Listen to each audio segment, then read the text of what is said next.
A $1 million bronze god stands under soft halogen lights. 2 police officers slam the heavy oak doors shut. The wealthy buyer holds clean, stamped papers. But thousands of miles away, a ruined temple claims the statue is theirs. Now, a High Court judge must decide a mind-bending question. Can a pile of ancient stones actually sue you in court? In 1976, a local man named Ramamurthy digs for damp clay near a ruined temple in southern India. His metal spade hits something hard. Clang! It is not a stone. Kneeling in the dirt, he scrapes away the dry earth with his bare hands until a spectacular bronze statue emerges. It is Shiva, the Hindu god, dancing inside a ring of cosmic fire. Ramamurthy's heart races. The Pathor Shiva, serene.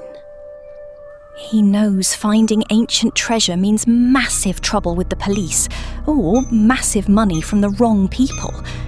Terrified of the law, but desperate for cash, he buries the statue again and whispers the secret to a close friend. But secrets do not stay buried. Within days, slick art dealers from the city roll in on quiet tyres. They offer Ramamurthy a small stack of cash. The deal is done in the dark. The earth is dug up again, and the bronze god enters a shadowy global pipeline. It moves across borders faster than any investigator can follow, vanishing into the black market before anyone realises it is gone. Therefore, investigators launch a massive dragnet across the dusty roads of Madras, searching shipping warehouses and questioning middlemen under harsh lights.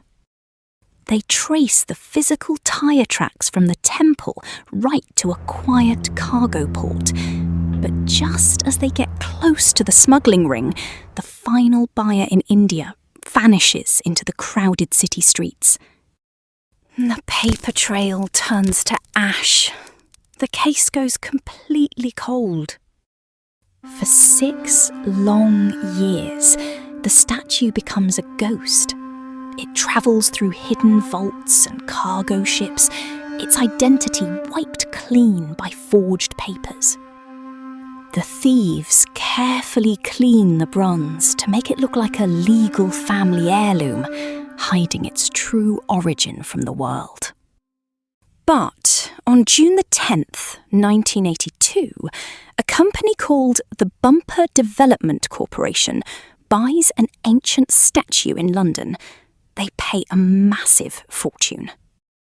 They buy it in good faith, meaning they have no idea it was stolen. The seller hands them a neat stack of papers showing the statue's provenance, a fancy word for ownership history. According to these papers, the bronze had been sitting quietly in a private European collection since the 1960s, long before Ramamurthy ever touched his spade. The buyers want to make sure their expensive new purchase is authentic. But when they send the statue to the British Museum for professional conservation, which means carefully cleaning and preserving old art, the museum's expert inspectors notice something strange. Under a microscope, the bronze has deep, microscopic, meaning super tiny, traces of specific Indian soil and unique corrosion, which is wear on the metal, that do not match a clean European art gallery. They sound the alarm. The Metropolitan Police swoop in and seize the statue. Therefore, the Indian government immediately demands the statue back, claiming it was stolen from the ruins of Pathor. But demanding a treasure is not the same as proving it is yours. In the 1980s, several different statues were floating around the London black market. The British lawyers representing Bumper Development Corporation argue that this specific bronze could have been dug up anywhere, years before 1976. They claim India has no proof. Therefore, a team of scientists, historians, and forensic experts assemble to solve the puzzle.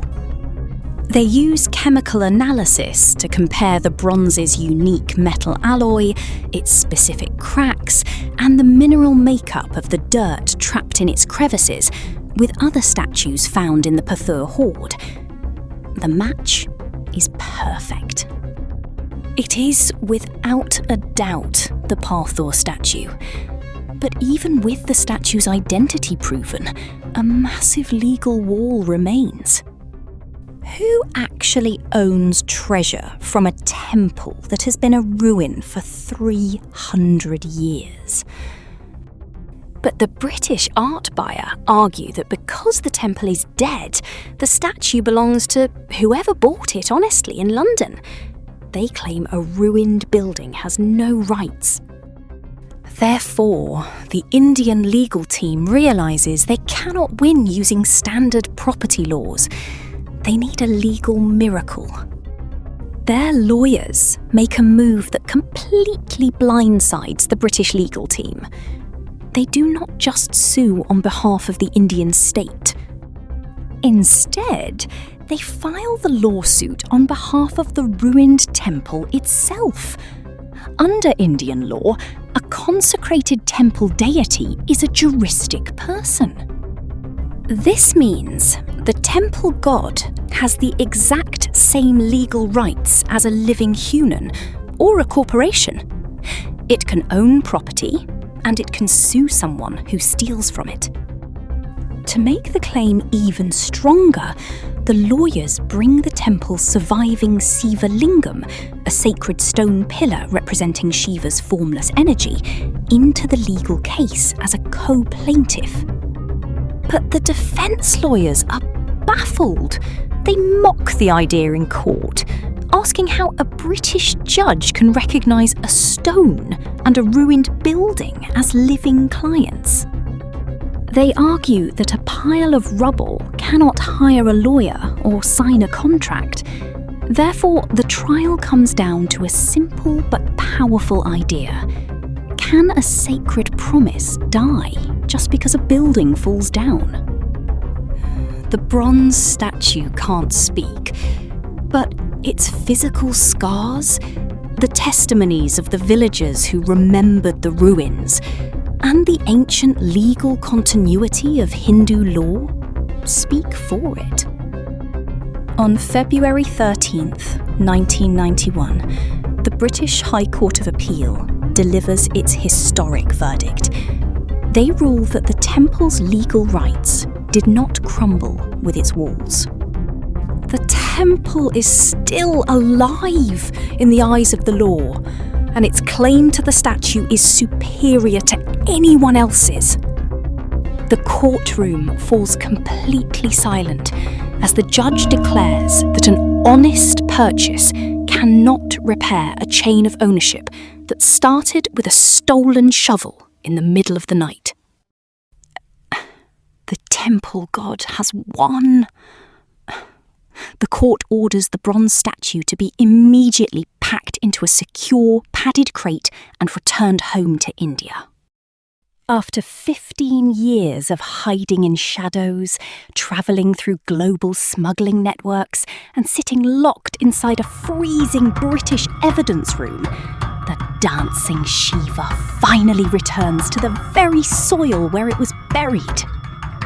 The ancient stone pillar and the bronze god are reunited in the ruins of Pathur, proving that even a ruined temple can stand up to a multi-million-dollar corporation and win. The Pathur Shiva was saved because the earth itself left physical clues on its bronze skin. But another priceless, stolen Nataraja would soon be exposed on the other side of the world, not by soil analysis, but by a single dusty photograph tucked away in an old village archive.